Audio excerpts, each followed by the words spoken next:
kind of walk us through your emotions right now as you're dealing with saying goodbye to your loved one, but also the circumstances surrounding his death? Devastated. I mean, it's something that should have never happened. I mean, they took his life like he was nothing. And they stood there, from accounts that I've heard, that he stood there laughing as they were beating him to death. Left him there in his cell to bleed out and die. For 2 days. Nobody did nothing. Nobody saw nothing. Nobody heard nothing. I mean, to me, that's unacceptable. You know, it's something's got to be done. These people have to be brought to justice. Make every one of them pay for what they did. When you heard about another arrest, not necessarily in connection to his death yet that we know of, but doing similar acts. So does that show you there might be a sign here, like a systematic problem within the jail? Yes, of course. I feel like right now at this point we just want answers and we want accountability for what happened. I mean, I know it's like an investigation, ongoing investigation, and the biggest thing is that we just want justice for Frankie, of course, and for this not to ever happen to anybody else ever again, because it's a bad place to be and it's heartbreaking and it's absolutely disgusting how they treated my brother, and I just want to make sure this never happens again to anybody else. On a day like today, it's a very hard day, and I want to give my condolences as well, but why was it so important for you guys to share that message of wanting justice for him? Just so it doesn't happen again. You know? The family acknowledges that with a case like this, when we've seen repeated conduct that at least raises questions of a systemic problem with our Bexar County Jail, that the only way that you fix a systemic problem is putting pressure on the people that make the decisions. So that's one reason why they're here today. In the aftermath of what happened, and again, first and foremost, my condolences with you and your family.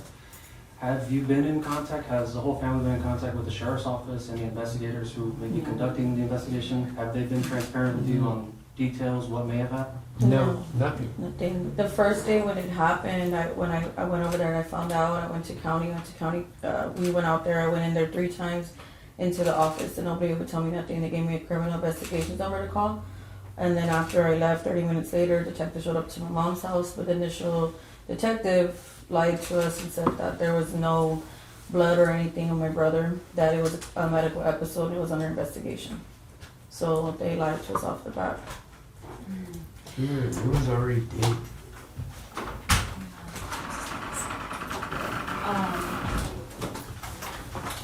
Give them a moment to sit up. I feel like everybody's responsible, whoever's on that shift when my brother died, because he didn't get a medical attention for over 24 hours, and I feel like there was more people who probably saw him suffering, and nobody did anything. So I feel like there should be more people that should come down for what happened. I mean, his injuries were, he was bleeding internally, severely. And he had a punctured spleen from the fractured ribs. Mm-hmm. And if they'd have taken him to the hospital, he would have lived. Because you can live without your spleen. Mm-hmm. But they didn't offer him any kind of medical attention. He just left him there to die. To suffer. He suffered. When was the last time you were able to speak with him before this happened? I haven't We haven't spoken to him in a long time. My fiance did. He had seen him like about, 2 weeks before he went to jail. He's been locked up since March. Early March or late March. He died in there on the 28th or the 30th. You don't expect, he goes to jail, you don't expect him to die there in jail. No. He's serving time, but that's not a death sentence. Well, and I can speak to that too. So if someone's in the Bexar County Jail, they're not an inmate. They're what's called a pretrial detainee. So they haven't been convicted of crimes. They're not subject to punishment at all. So there's a heightened standard that folks have when they're in the jail. They have rights. You know, they have a right to due process, they have a right to equal protection, they have the right to not be murdered in the Bexar County Jail. What was your initial reaction and how did you find out that he had been killed while inside the jail? We heard from other inmates that called, friends of friends that called, and that's how we found out. And my daughter and my wife went down there to try to get some information, and they didn't give her anything. They were just That showing they, us out. you know, they told me that he wasn't even booked. They had no record of it. Then 30 minutes later, they show up at my house giving me their condolences that he already passed. And I think But- that speaks to the mess. But of they the didn't Bexar know, County Jail. nobody knew nothing, but then they show up at my house 30 minutes later. When And you first get that news, what's going through your head? that it's not true, that it's a lie, that didn't happen. And the sad part is that, like, all of these details that we got were from my brother's wife. And she knew because of other people in there, but the actual detective there, they couldn't tell us the truth. Couldn't give us any Inmates, right. answers. And everything that were told were rumors were all true. And that's the thing that really shocks me is, like, how did these people in there get information to us before the actual detectives couldn't even give us any answers? So the jail dropped the ball. Yes, How frustrating is that? To that's be very having a frustrating. family member in there you hope is being taken care of and to the best of their abilities, and they let you guys down. And they let multiple others down with their lack of It's transparency and their lack of heartbreaking. action. It's disgusting and it's heartbreaking, you know, and I just hope that this doesn't happen to anybody else ever again. You know, they really need to crack down on what's going on in there, and they need to be monitoring them, and there needs to be somebody above them going in there and, like, making sure everything's up to par and, like, protocol and everything. Yeah, they need to be held accountable to the fullest extent of the law. I mean, they have to pay for what they did. So this doesn't happen to somebody else's child. Talk about Frankie, what he was like. He was a good person. Frankie was always there for everybody. I mean, sometimes we would go without talking with him, but when it mattered the most, he was there. He would show up for holidays, and it's just gonna be weird never seeing him again. I mean, he had his issues. I mean, he had a drug problem. But, you know, other than that, he was a good person. I mean, And he was looking forward to, you know, a fresh start. He was. he was trying to get clean so he could come back out and help his daughter out and, you know, start a new life. A drug problem doesn't justify being No, it beaten to doesn't. death. No. No? You know, and one frustration I think I've heard from the family is they have so many questions. You know, how could the county let this happen? You know, we've read reports, we've heard that there's as many as 3 to 10 other instances of this sort of facilitated assault that are being reported. There's another deputy who was just arrested for similar conduct. You know, I think not only does the family have questions that need to be answered, I think the whole community has questions that need to be answered. And I think that everyone's a little tired of the bad apple defense. That this is just some isolated bad apple. Well, you know, if you keep looking into the bunch and all the apples are bad, well, I don't know if it's just one bad apple. So that's With what we're that- trying to find out. Being said, how far are you guys willing to go to get those answers to figure out where the problem starts? All the way, All the way. all the way. As long as it takes. Just your thoughts on it. Sheriff Salazar came out and actually made a statement when they arrested that second officer. He said that they were doing the exact same thing, but they weren't working together.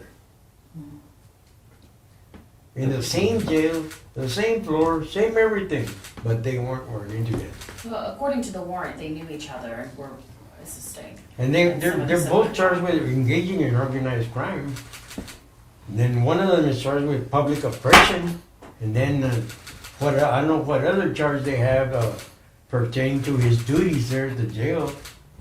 And then this fact that the guy was only he started when he was 18, he was 20 years old. That's a kid around a bunch of other adults. You know what I mean? Like, that's just crazy. Like, that's.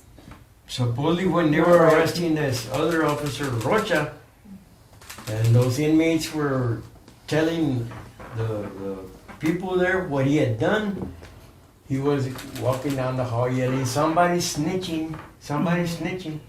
And they didn't want to say nothing until he got fired, that he no longer worked there because they were afraid of it, what he was gonna do to them when came back on shift. I mean, there's something seriously wrong in that jail. Did Frankie ever mention being afraid or concerned for his safety while he was? Well, he didn't mention of being afraid, but he was being extorted for money. For money. They kept making him take money out on a cash app and paying the other prisoners or whatever. And when he didn't pay the last time, that's when they threatened him with bodily harm. And So that's when what they're saying, that it was the over beating took $40. place.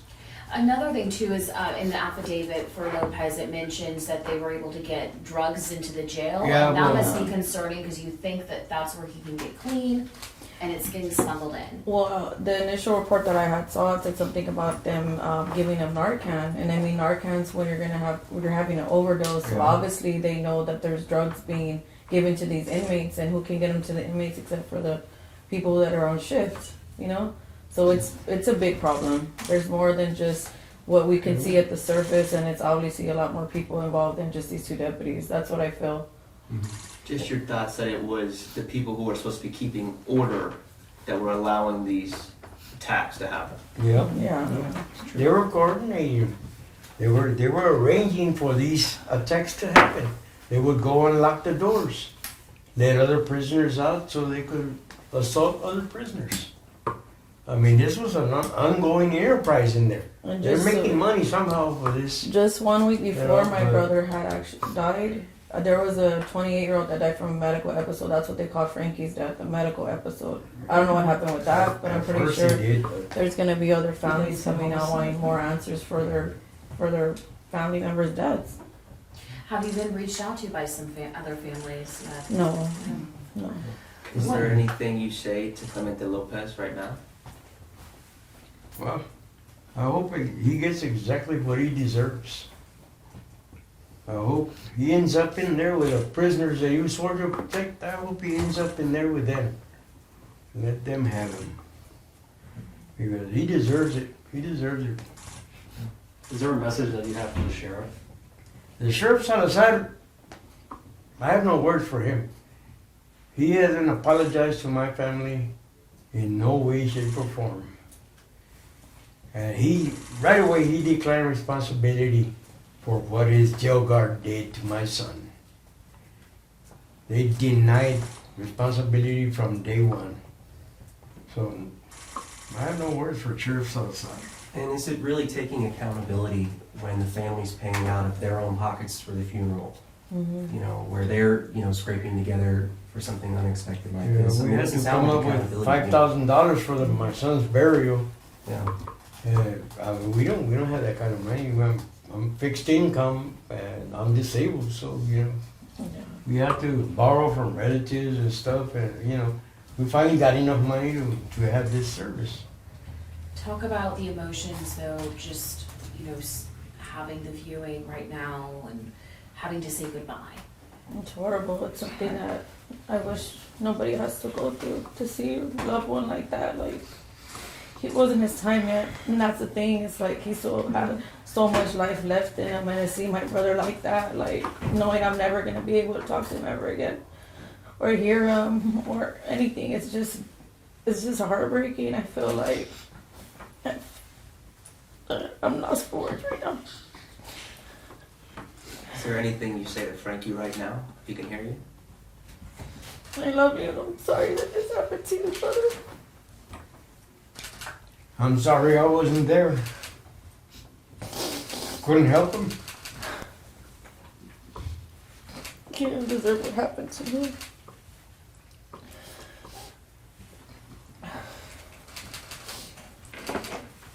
Anything else on your heart that you want to share and final thoughts? We just want justice for Frankie, We want answers, and we want accountability for everything. And we just wish to hope and pray that this doesn't happen to any other family ever again. And that this family is gonna keep digging and keep asking questions until we're all satisfied with the real answers. Kind of touched on it right there, but just next steps for your team and the family? Well, the investigation is ongoing. You know, we trust the Texas Rangers to do a thorough investigation. We will cooperate with them. And beyond that, I mean, there's Section 1983 U.S. Code.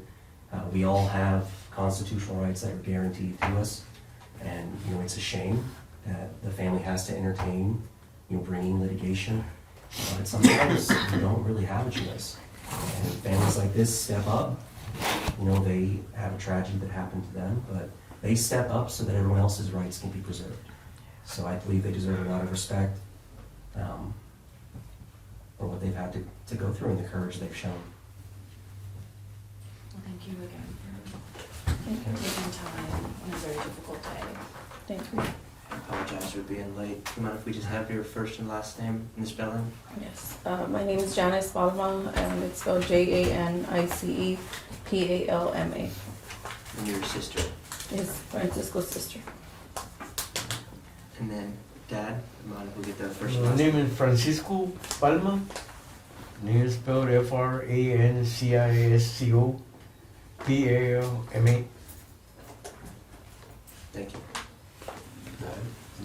My name is Sylvia Palma, and I'm his stepmother, and my name's spelled Sylvia Palma. Palma. Follow-ups? Oh, A little apart. Yeah, like the baseball player. No E. No, thank you guys. Yeah. Thank you guys so much. Going on in this jail. Hopefully we'll get some justice out of this. Maybe, maybe my son's death won't be in vain. I mean, maybe some good will come out. But you would hope it wasn't your son or anyone else for that to happen. No, that's not right. I mean, 5 people on one person, like that's crazy. You know, like that's like an animal or something. Like you don't do that to people, It shouldn't That's happen wrong. to anybody. I mean, it's, regardless of where they're from, like who they are, like their past. Like nobody deserves to be treated like that. And we have constitutional rights in the United States of America. Like we shouldn't be treated like that. This is like third world country things going on. not Inside in of the the jail. Bexar County jail, you don't. That's crazy. We expect more. Yeah. You know, out of our officials, out of our government. This isn't something that should be happening in Bexar County. Mm. Thank you. Thank you guys so Thank much. you. I'm Thank so you, guys. sorry. Thank you.